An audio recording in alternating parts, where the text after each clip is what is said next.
환난 중에 나타난 소망이라는 제목으로 말씀을 나누도록 하겠습니다. 우리 지지난주 새해 첫 번째 주일 그 설교 제목 기억나십니까? 그때가 영광 중에 나타난 소망이었어요. 지난주 제목 기억나십니까?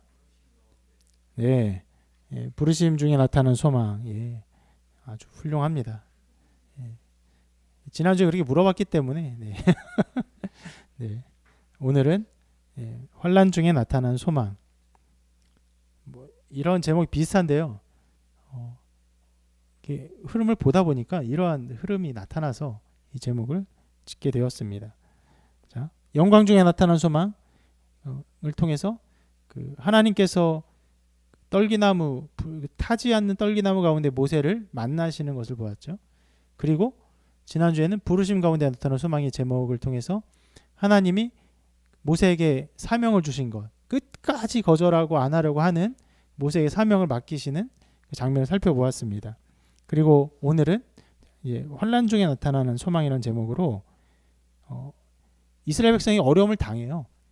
모세의 이 사명을 시작하니까 바로로부터 큰 어려움을 당하거든요. 환난을 당합니다. 그런데 그 가운데 우리가 소망의 어떠한 부분을 살펴볼 수 있기 때문에 이렇게 제목을 정했습니다. 자, 이 내용을 좀 간략하게 살펴보도록 하겠습니다. 자, 먼저 모세는요, 아론을 다시 만나게 돼요. 헤어졌던 아론이죠. 만나게 되고 이스라엘 장로를 모으고 하나님의 말씀을 전합니다. 그러니까 백성들이 그 이적과 하나님의 말씀을 듣고 이렇게 말을 합니다. 여호와께서 이스라엘 자손을 찾으시고 그들의 고난을 살피셨다 함을 듣고 머리 숙여 경배하였더라. 하나님을 경배한 것이죠. 하나님의 마음, 백성의 고통을 들으심을 전해 듣고는 하나님을 경배하는 굉장히 영적으로 새롭게 되는 그 어떤 포인트가 된 부분이에요. 자, 이렇게 백성이 함께 모세의 사명에 한 마음으로 자기의 뜻을 보이자 모세가 아론과 함께 바로에게 나갑니다. 그래서 이렇게 말을 해요. 바로에게 내 백성을 보내라. 그러면 그들이 광야에서 내 앞에 절기를 지킬 것이니라. 하나님의 말씀이라고 이 말을 전합니다. 그러니까 바로가 이렇게 말을 해요. 여호와가 누구이기에 내가 그의 목소리를 듣고 이스라엘을 보내겠느냐. 나는 여호와를 알지 못하니 이스라엘을 보내지 아니하리라. 단번에 거절을 합니다. 다시 모세와 아론이 또 이렇게 말을 합니다. 우리가 광야로 사흘길쯤 가서 우리 하나님 여호와께 제사를 드리려 하오니 가도록 허락하소서. 여호와께서 전염병이나 칼로 우리를 치실까 두려워하나이다. 자, 여기서 우리를 치실까라고 말하면은 이스라엘 백성만을 친다고 생각할 수도 있지만 실은 이스라엘 백성이 어디에 속해 있죠? 지금 애굽에 속해 있죠. 그렇기 때문에 이 백성들이 제사를 드리지 않으면, 하나님께 예배하지 않으면은 하나님이 애굽을 치실 것이라는 경고의 말을 주고 있는 것이에요. 그런데 바로가 이 말을 듣고는 이렇게 말을 합니다. 너희가 어찌하여 백성의 노역을 쉬게 하려느냐. 가서 너희의 노역이나 하라. 이제 이 땅의 백성이 많아졌거늘 너희가 그들로 노역을 쉬게 하는도다. 무슨 말입니까? 지금 모세가 사흘길쯤 가서 예배를 드리게 하도록 하라 말한 거잖아요. 그러면 사흘길쯤 가면은 예배를 또 하루 드리고 또 돌아오는데 며칠 걸립니까?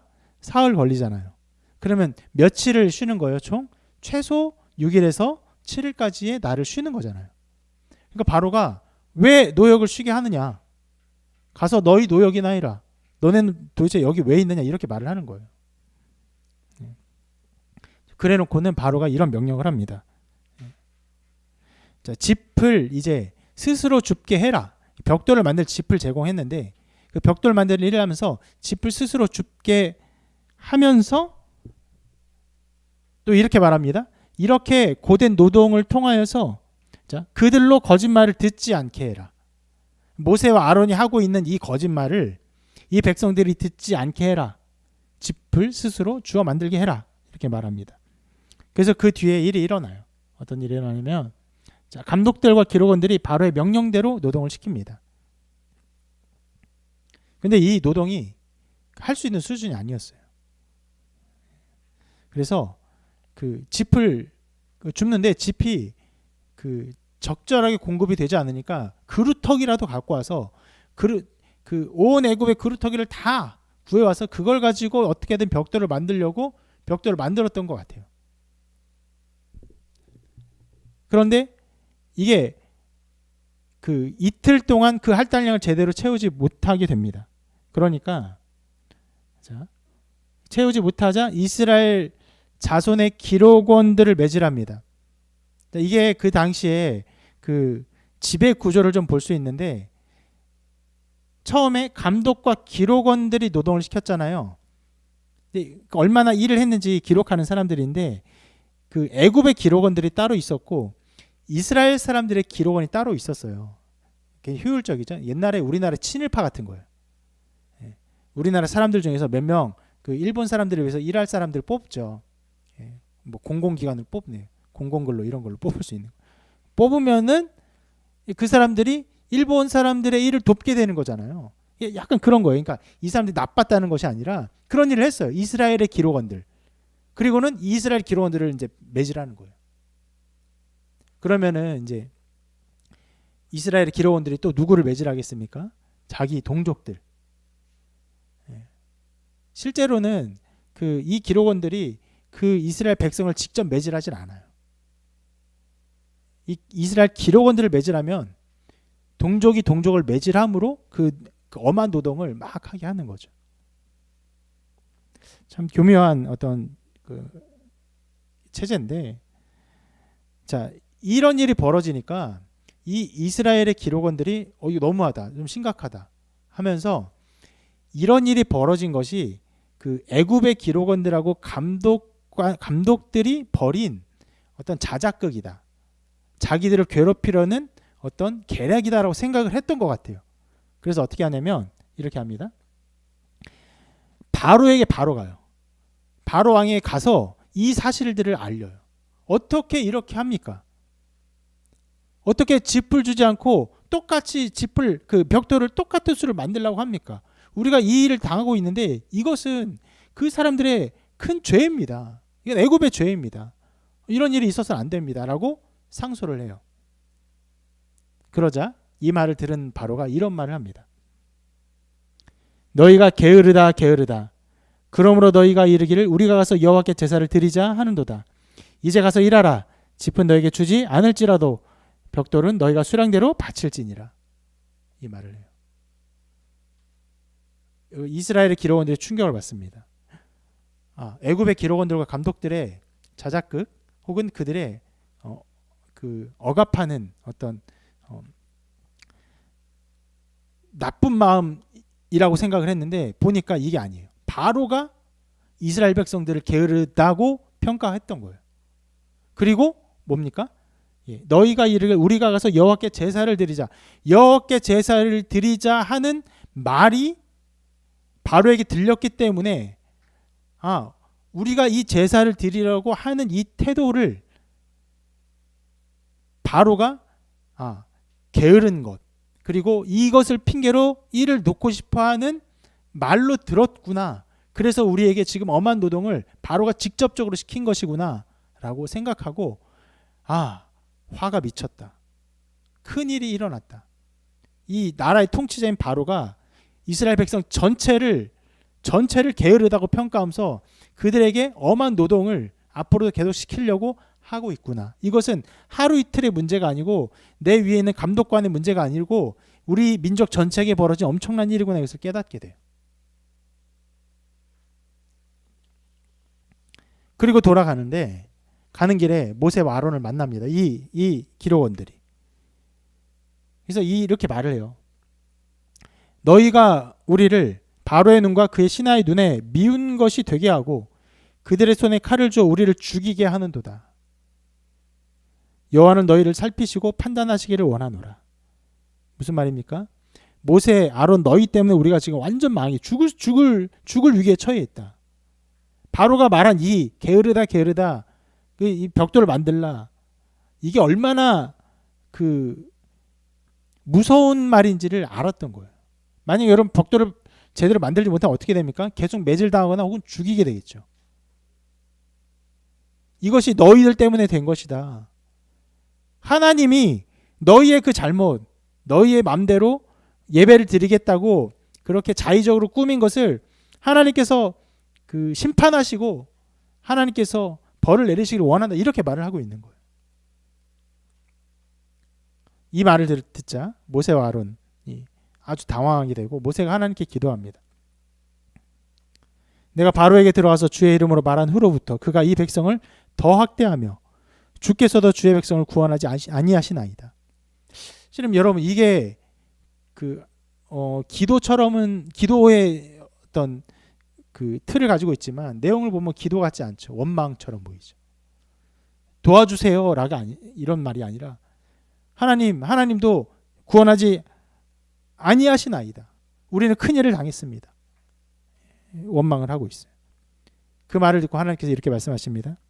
이제 내가 바로에게 하는 일을 내가 보리라.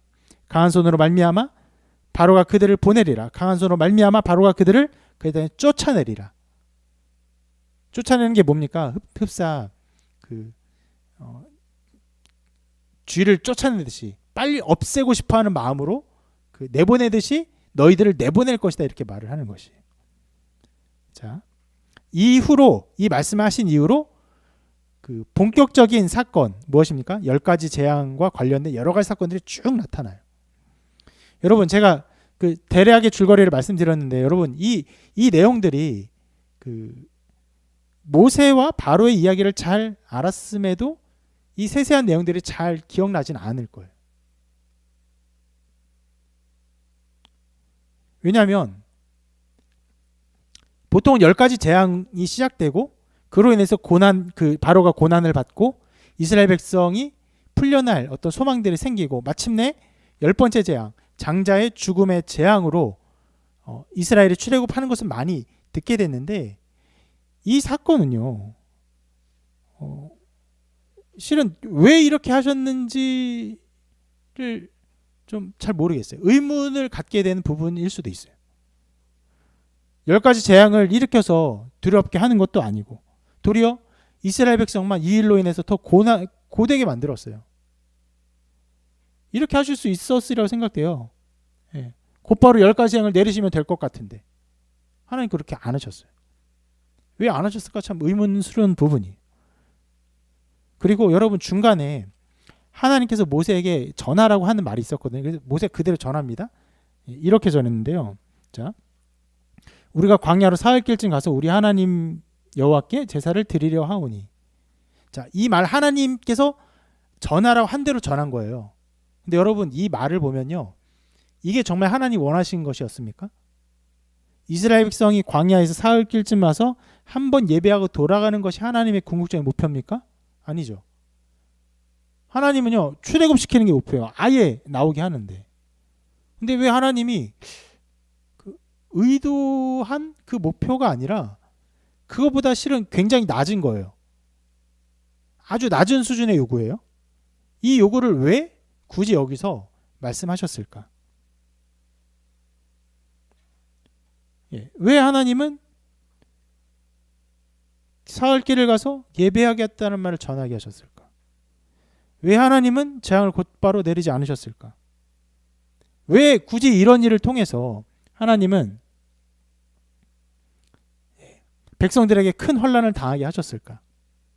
더불어서 왜 하나님은 이 일을 통해서 모세와 아론이 큰 곤란을 당하게 하셨을까? 실은 이런 의문들이 많이 나올 수 있는 부분입니다. 그래서 어떤 면에서는 되게 불필요해 보여요. 그래서 이 부분에 대한 어떤 설교가 많이 이루어지진 않고 대체로는 10가지 재앙의 내용들이 많이 다루어지죠. 저도 이 본문을 이렇게 차례차례 보면서 이 부분을 자세히 보지 않았으면요. 이 부분의 어떤 의도들을 많이 보지 못했을 거예요. 그냥 10가지 재앙으로 바로 넘어가고 싶은 마음도 들었어요. 더 우리에게 익숙하고 더 의미가 분명하기 때문에.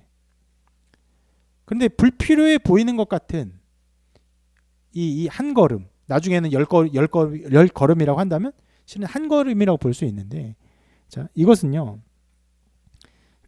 하나님께서 여러 가지 것들을 드러내기를 원하셨던 일입니다.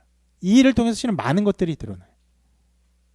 제일 먼저 하나님은 이 일을 통해서요, 바로의 강팍한 마음을, 못된 마음을 드러내기를 원하셨습니다. 제일 먼저는요, 바로가 하나님을 우습게 여기는 마음을 드러내셨어요. 원래 애굽이 어떻게 강대국이 되었습니까? 요셉 때문에 됐어요. 요셉을 통해서 하나님이 꿈을 주셨고 7년간의 풍년과 7년간의 대흉년, 전 세계에 이르는 대흉년. 지금도 여러분 그 코로나로 인해서 그 전 세계가 큰 타격을 받죠. 그래서 우리나라도 뭐 치료제를 개발하고 있지만 만약에 우리나라가 그 어떤 나라보다 백신을 먼저 개발하고 전 세계에 나눌 수 있는 개발을 다 이걸 개발했어요. 그럼 우리나라 국력이 어떻게 됐을까요? 상상도 못할 정도로 세졌겠죠. 여러분 그런 일이 있었어요. 애굽에 전 세계가 흉년이 있었는데 그 흉년을 맞이하기 전에 7년간의 풍년을 통해서 이 엄청난 그 양식을 비축하게 했어요. 그것을 통해서 국력이 강해졌어요. 하나님께서 애굽을 그렇게 강하게 하셨어요. 그런데 이 바로는 하나님 몰랐어요. 대화 속에 나왔지만 나는 여호와를 알지 못한다. 귀담아 듣지도 않고요. 그 중간에 말하죠. 백성들에게 이 거짓말을 듣지 않게 해라. 그냥 완전히 거짓말을 생각했어요. 실상 여러분 지금 누군가가 내가 하나님의 음성을 들었습니다 이렇게 말을 하면은 거짓말이 이렇게 생각하죠. 그런데 이 시기에는요 굉장히 종교적인 시대고 굉장히 여러 가지 그 신적인 어떤 일들이 그들에게 많았어요. 그래서 누군가가 신의 소리를 들었습니다 하면은 귀를 기울이고 들어보기도 하는 일들이 있었는데 바로는 전혀 그렇지 않았어요. 그래서 사흘길쯤 가서 예배하고 돌아오는 이 일조차도 완전히 거절하게 됩니다. 또 나아가 바로가 이 백성들의 작은 부탁조차 들어줄 마음이 없다는 것을 드러냅니다.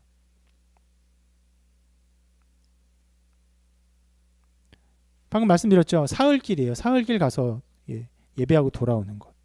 원래 하나님의 목표는 무엇입니까? 아예 나가는 거예요. 출애굽. 아예 그냥 그 가나안 땅으로 모든 백성이 떠나는 겁니다. 그런데 그것은 고사하고 이 작은 부탁도 들어줄 마음이 바로에게 없다는 것을 드러내기를 원하셨던 거예요.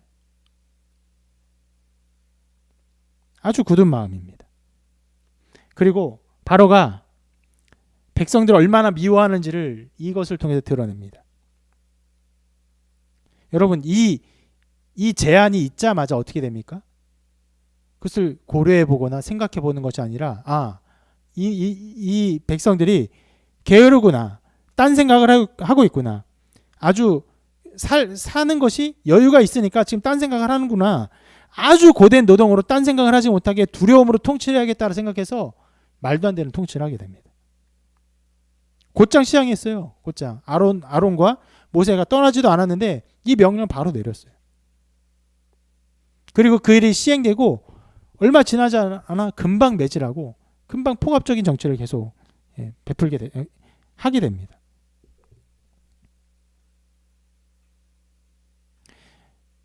여러분 이스라엘은요 그 전까지 이 일이 있기 전까지의 상황은 어떤 면에서는요 나름대로 안정된 삶이었어요. 그러니까 강대국의 애굽의 나라에서 그들이 적절한 일을 주고 그 일을 하면은 그들로부터 양식을 얻고 또 땅을 얻고 살아가는 일종의 안정된 형태의 정규직이었어요. 종이었지만 노예 같은 삶이었지만 그러나 이 일을 통해서 바로가 얼마나 그들을 미워하는지가 드러나게 됩니다. 후일에 이스라엘 백성이 출애굽을 합니다. 출애굽을 하고 가는 길이 굉장히 고대요. 물도 없고 먹을 것도 없고 고기도 못 먹고 하니까 막 불평하는데 이스라엘 백성들이 이렇게 불평과 불만을 얘기해요. 우리가 애굽 땅에서 고기 가마 곁에 앉아 있던 때와 떡을 배불리 먹던 때에 여호와의 손에 죽었더라면 좋았을 것을 너희가 모세와 아론 말합니다. 너희가 이 광야로 우리를 인도해내어 이 온 회중이 줄여죽게 하는도다. 이스라엘 백성은요, 자기들이 굉장히 안정된 삶, 떡을 배불리 먹고 고기를 배불리 먹어요. 고기는 배불리 먹지 않았어요. 어디요? 고기 가마 곁에 앉아 있었던 때. 되게 불쌍해요. 먹긴 먹었겠죠. 애굽 사람들이 고기 가마에서 고기를 구우면요, 거기 뭐 뒷고기라든지 뭐 잡고기를 좀 얻었겠죠. 근데 그게 좋았다고 추억을 하고 있는 거예요. 그런데 실상 이들이 살아간 그 애굽의 터전은요, 그렇게 보호받고 안정된 터전이 아니라 얼마든지 바로가 미워하고 이들의 포갑을 하고 이들을 말살시킬 수 있는 생각과 마음의 터전 속에 살고 있었던 거예요. 그것을 드러낸 것이에요. 실상 여러분, 사탄은요, 바로가 지금 사탄의 어떤 모습들을 보여주고 있는데, 하나님의 백성이 자기들이 처한 굉장히 위험한 처지를 깨닫지 않게 하기 위해서 그 하나님의 백성을요, 아주 나쁜 곳으로 인도하지 않습니다. 적절히 좀 안정된 곳으로 인도해요. 자, 이것을 C.S. 루이스가 통찰 있게 스크루테이프의 편지에서 다루었는데, 제가 그 글의 짤막한 부분을 좀 읽어볼게요. 한번 들어보세요. 이것은 대장 사탄이 부하 마귀로부터 편지를 쓰는 거예요. 편지를 받아서 답장을 쓰는 것으로 이루어졌는데, 자, 이렇게 쓰고 있습니다.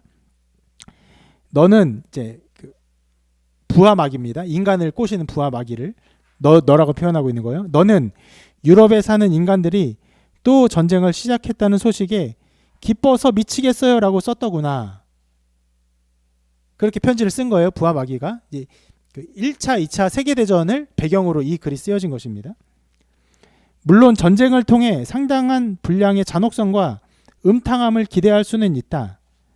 하지만 주의하지 않으면 오히려 이런 재난을 통해 수천 명의 인간들이 원수에게 돌아서는 꼴을 보게 될 수 있다.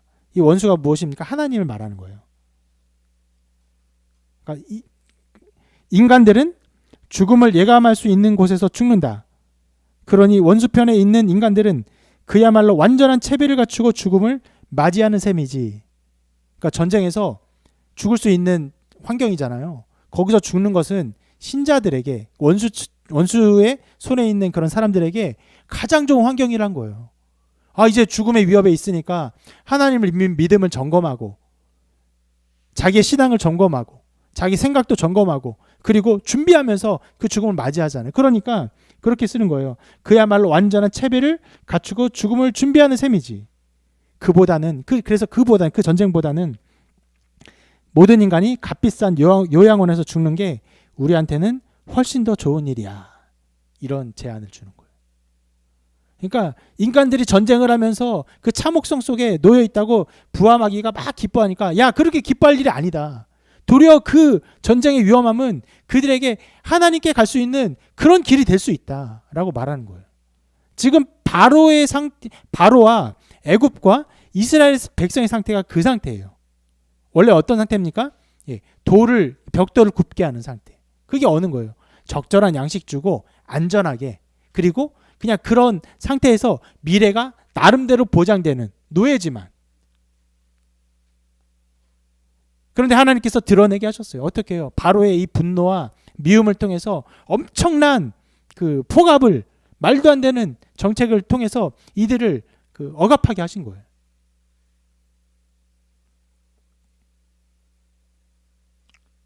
그리고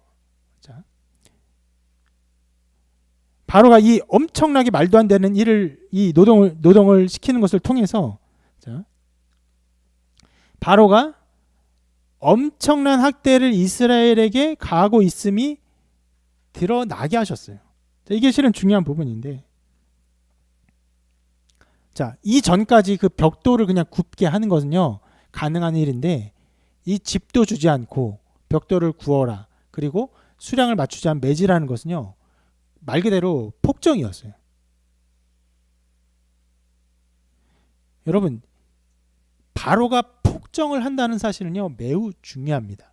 왜 그러냐면, 하나님은요 이스라엘만 통치하시는 분이 아니시라 하나님 이 세상 전체를 통치하시는데, 어떻게 통치하시냐면 하나님의 공의를 통치하십니다.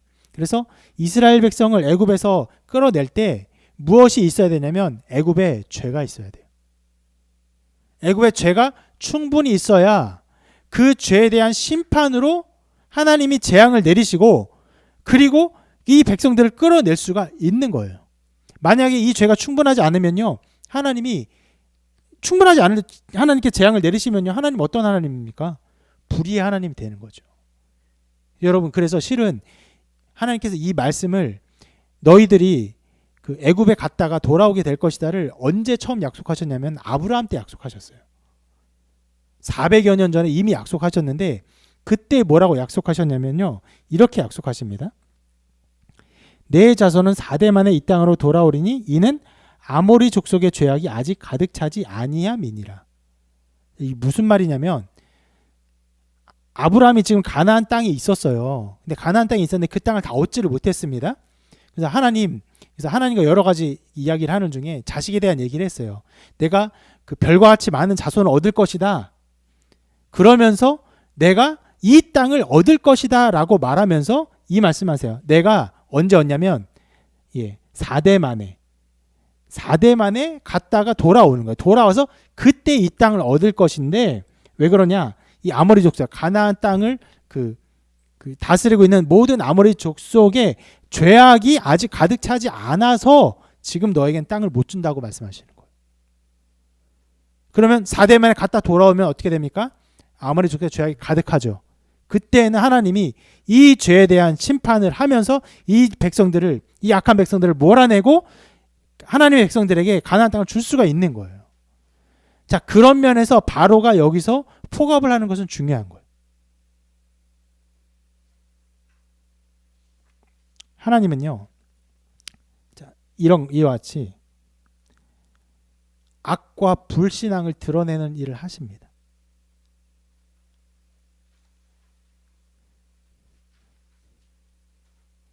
하나님은 언제나 그 일을 하세요. 왜요? 그렇게 악하고 죄악이 드러날 때 그것을 심판하시기 때문에. 여러분, 예수님 믿지 않은 사람은 심판 받습니까? 심판 받죠.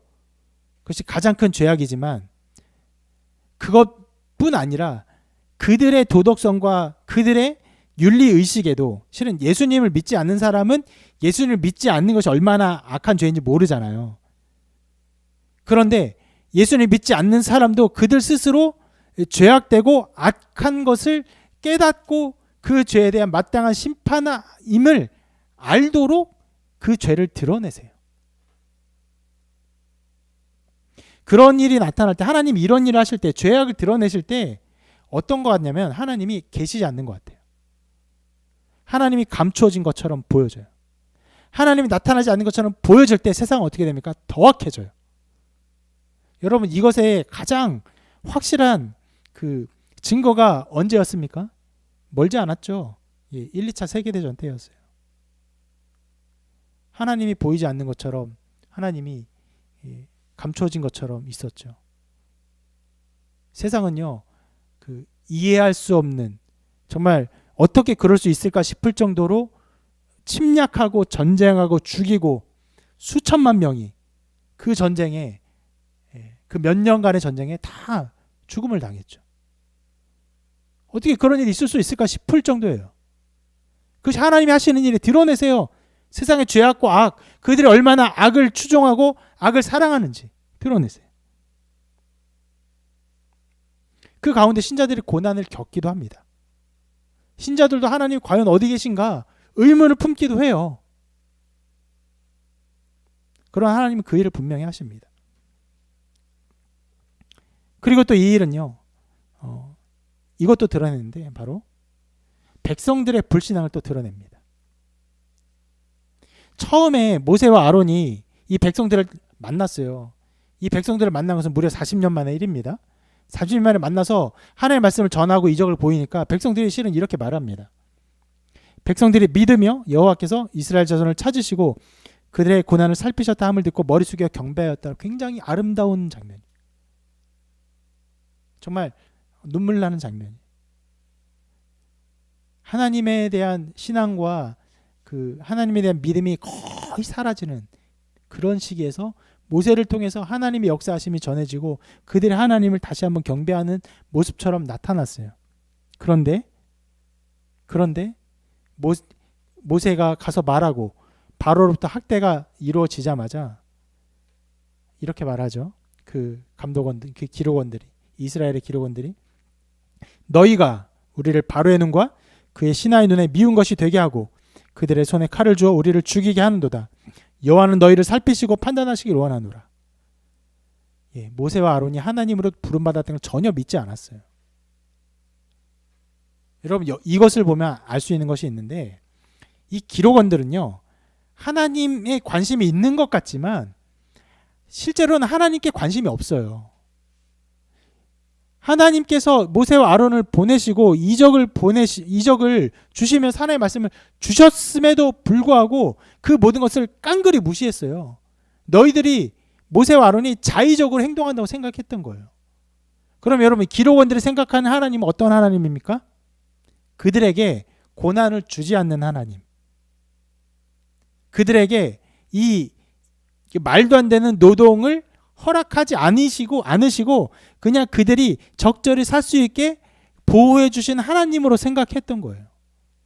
여러분 그런 하나님은 어떤 하나님입니까? 우상숭배. 하나님 자신을 드러내시고 계시하시는 것대로 믿는 것이 아니라 자기의 생각대로 하나님이 이러할 거야 라고 생각하는 대로 믿는 하나님을 믿는 것은요 우상숭배예요.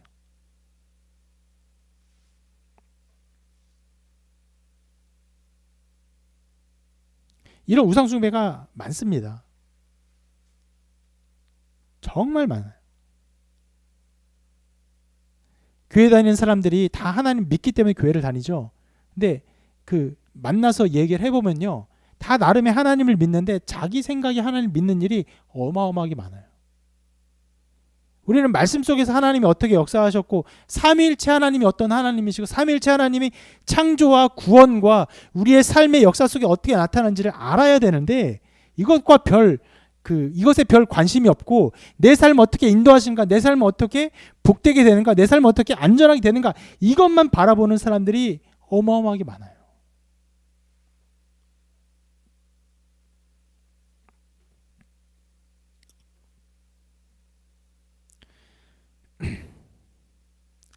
신자의 삶에요. 하나님의 뜻에 따라 순종하며 갔는데 어려움을 겪는 일은요 굉장히 많습니다. 바로 모세와 아론이 순종하여 바로에게 가자마자 엄청난 악한 일이 벌어진 것처럼 순종하여 갔는데 고난과 어려움이 펼쳐지는 일이 굉장히 많아요. 대표적인 한 예가 있어요. 뭐냐면 예수님께서 제자들에게 건너편으로 건너가자 하고 배를 타고 건너가는 일이 있었습니다. 그런데 예수님의 말씀에 따라 순종하여 밤에요. 늦은 밤에 힘들게 순종하여 갔는데 그 밤에 무슨 일이 벌어지냐면 풍랑이 일어나요. 그래서 막 풍랑이 일어나서 죽을 것 같은 상황이 벌어집니다. 그러니까 제자들이 막 두려워 떨어요. 예수님께서 그 풍랑을 잔잔하게 합니다. 예수님의 그 신성, 그 권능을 보여준 사건이 되는데 중요하게 여기서 예수님께서 이렇게 책망을 하세요. 어찌하여 이렇게 무서워하느냐? 너희가 어찌 믿음이 없느냐? 실은 여러분 이 제자들은요 예수님과 함께 했어요. 함께 동고동락하면서 예수님이 가자고 하시니까 그 밤에 배를 타고 나갔어요. 근데 고난을 당해서 풍랑이 일어나서 두려워하니까 말하세요. 어찌 믿음이 없느냐? 여러분 우리가 신앙생활하면서 믿음의 길을 갈 때 나타나는 고난은요 우리를 드러내요. 우리의 믿음 없음을 드러냅니다. 또 그 반대로요 믿음을 확연하게 드러나게 하기도 해요. 그래서 베드로는요 이렇게 말을 했습니다. 너희가 이제 여러 가지 시험으로 말미암아 잠깐 근심하게 되지 않을 수 없으나 오히려 크게 기뻐하는도다. 너희의 믿음의 확실함은 불로 연단하여도 없어질 금보다 더 귀하여 예수 그리스도께서 나타나실 때에 칭찬과 영광과 존귀를 얻게 할 것이니라. 예수를 너희가 보지 못하였으나 사랑하는도다. 무슨 말입니까? 지금 이 신자들이 환난을 당했어요. 그 환난이 어느 정도였냐면 중간에 보면 불로 연단하여도 없어질 금. 여러분 금이 불로 연단하면 어떻게 됩니까? 정금이 되죠. 더 좋은 금이 돼요. 그런데 그 금을 계속 그렇게 불로 계속 연단하면 어떻게 됩니까? 금조차 사라져요. 그럼 이 불이 어떤 불입니까? 연단한 정도의 불이 아니라 소멸시킬 정도로 어마어마한 불이라는 말인데 그 불과 같은 시험을 당한 거예요. 그 불과 같은 시험을 당해서 이 금이 없어질 정도일지언정 이들의 믿음이 사라지지 않은 거예요. 잠깐 근심할 수 있어요. 고난 속에서 괴로워할 수 있어요. 그런데 근심하게 되지 않을 수 없으나 오히려 크게 기뻐하고 있어요. 기뻐하고 있어요. 이 사람들이. 왜 기뻐했을까요? 단 하나예요. 환난이 막 와요.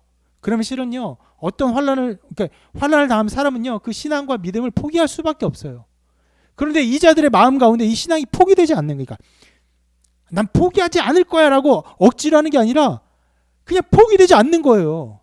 왜요? 하나님 주신 그 귀한 믿음이 절대로 흔들리지 않고 그 깊숙이 이게 열매를 맺는 거예요. 견디는 거예요. 자기의 연약함을 봐서는 이미 포기됐었어야 되는데 포기되지 않으니까 내가 이런 고난 속에서도 나는 정말 연약해서 아무것도 견딜 수 없는 자인데 이것 가운데 기뻐하는 견디고 있는 것을 보고 기뻐하는 거예요.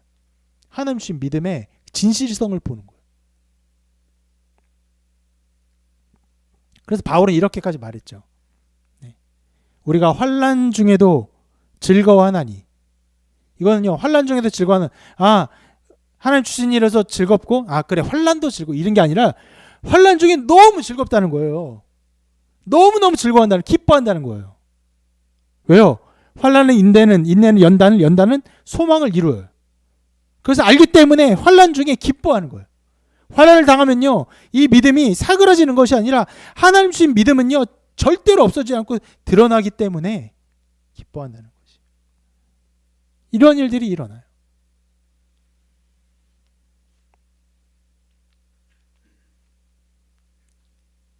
여러분의 신앙 가운데 어려움과 고난과 환난이 있어요.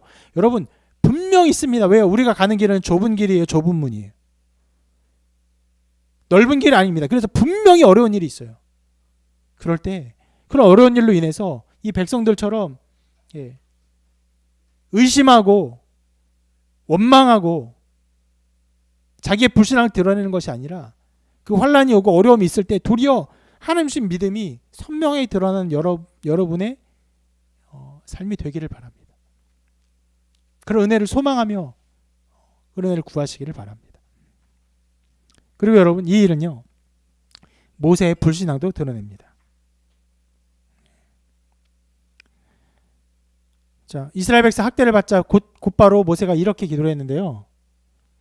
주여 어찌하여 이 백성이 학대를 당하게 하셨나이까? 어찌하여 나를 보내셨나이까? 내가 바로에게 들어가서 주의 이름으로 말한 후로부터 그와 이 백성을 더 학대하며 주께서도 주의 백성을 구원하지 아니하시나이다.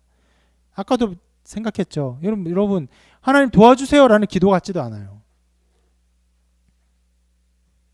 어떤 사람은요. 이 모세가 기도했다는 것을 가지고 신자는 어려움 당할 때 모세처럼 기도해야 됩니다라고 이렇게 어떤 기도의 모범을 찾기도 하는데요. 저는 모르겠어요. 이게 정말 기도의 모범인지 모르겠어요. 그냥 원망이에요. 모세는 여기서 하나님 말대로인데 왜 이렇게 됐습니까? 왜 백성 학대받고 하나님 왜 구원하지 않으십니까? 원망하고 있을 뿐이에요. 여러분 이것은요. 하나님의 선택을 받은 이 구원자인 모세가 얼마나 연약한지를 보여주는 거예요. 그리고 여러분 이 모세의 연약함은요. 우리 지난주에 살펴보았는데 모세가 누구를 예표합니까? 예수님이죠. 이 이스라엘 백성을 구원하는 사역이 어려움을 당하니까 모세가 연약해지고 곤란함 가운데 처했는데, 이런 모세에 비해서 우리를 구원하신 예수 그리스도는 얼마나 우리가 믿을 만한 분이신가, 얼마나 구원의 보증이 되시는가를 더 확실히 보여주고 있어요. 주님은요, 제자가 자기를 배신하고 이제 죽음의 그림자가 눈앞에 왔을 때 주님이 이렇게 기도하셨어요.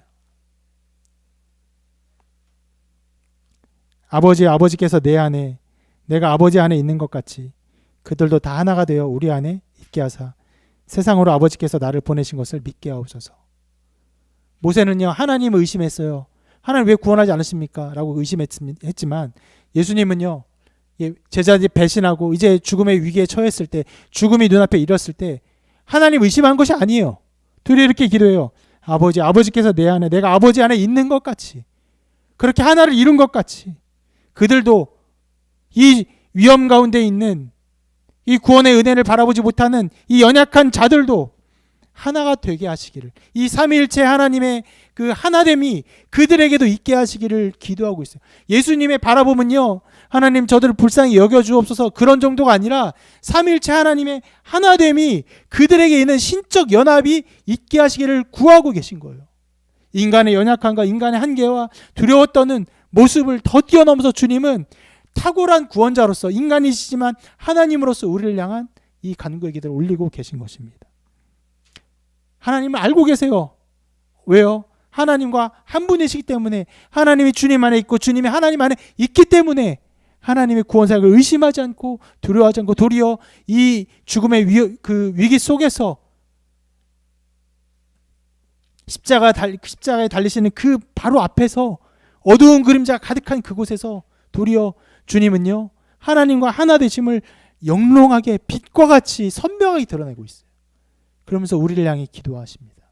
우리도 하나님과 주 예수 그리스도가 하나이신 것처럼 하나 되기를, 하나를 이루게 되기를 기도하고 계신 것입니다. 여러분, 이러한 주님을 볼 때 모세의 모습과 얼마나 비교됩니까? 이 기도와 이 기도 얼마나 비교됩니까? 우리를 향한 구원의 사역이 이렇게 확실하다는 것을 성경은 보여주고 있는 것입니다. 그리고 여러분, 마지막으로 이 모든 사건은요, 바로 이것을 더 보여주는데, 바로 하나님의 마음을 더욱 드러내고 있습니다.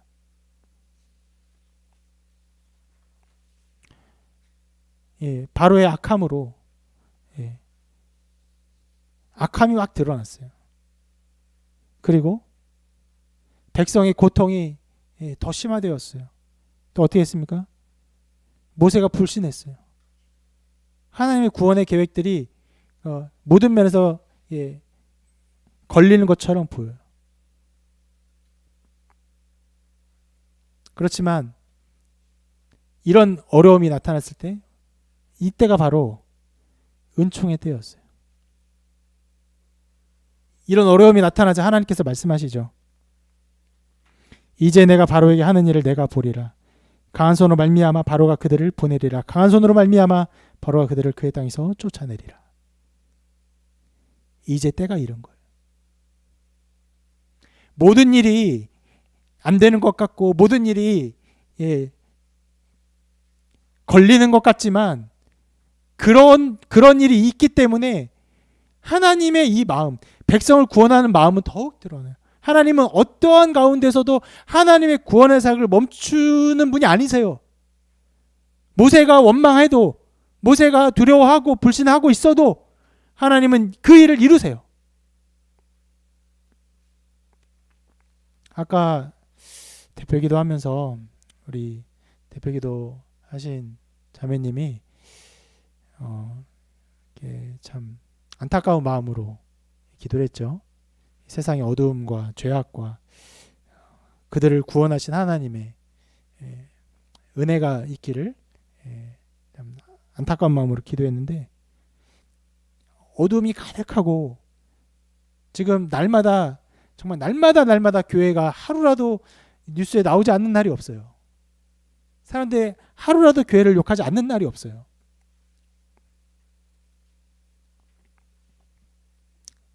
그럼에도 불구하고 하나님이 하나님의 뜻을 이루려고 하신다면 그 일은 반드시 이루어집니다. 하나님은요, 돌들로도 하나님을 찬양하게 할 수 있는 권능의 하나님이에요.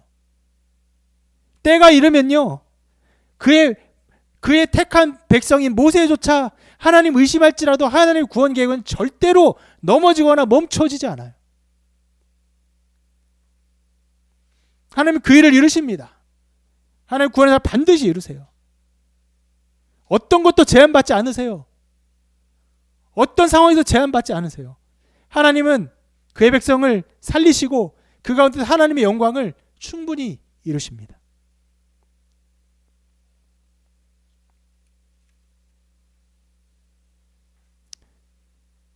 그리고 하나님의 이 마음이 이렇게 드러났을 때 이후로 이제 어떤 일이 일어납니까? 이제 모세 10가지 재앙이 한 개씩 나타나는 거예요. 여러분, 우리 인생에도 이 모세 10가지 재앙을 통해서 하나님 엄청난 일을 이루기 전까지 어려움들이 있어요. 그 길을 가는데 환난들이 있어요. 방해하는 것들이 있어요. 멈칫거리는 것들이 있어요. 세상은 더 우리를 반대하는 것 같아 보일 수 있어요.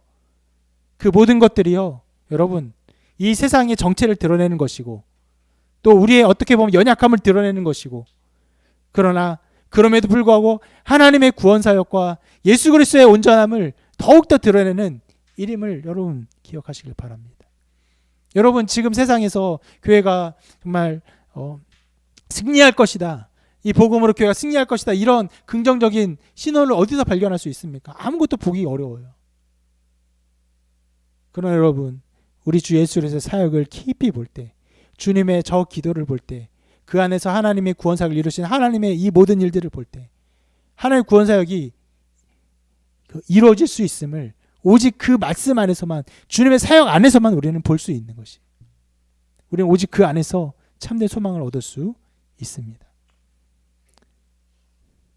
여러분, 환난 중에 이러한 소망이 나타납니다.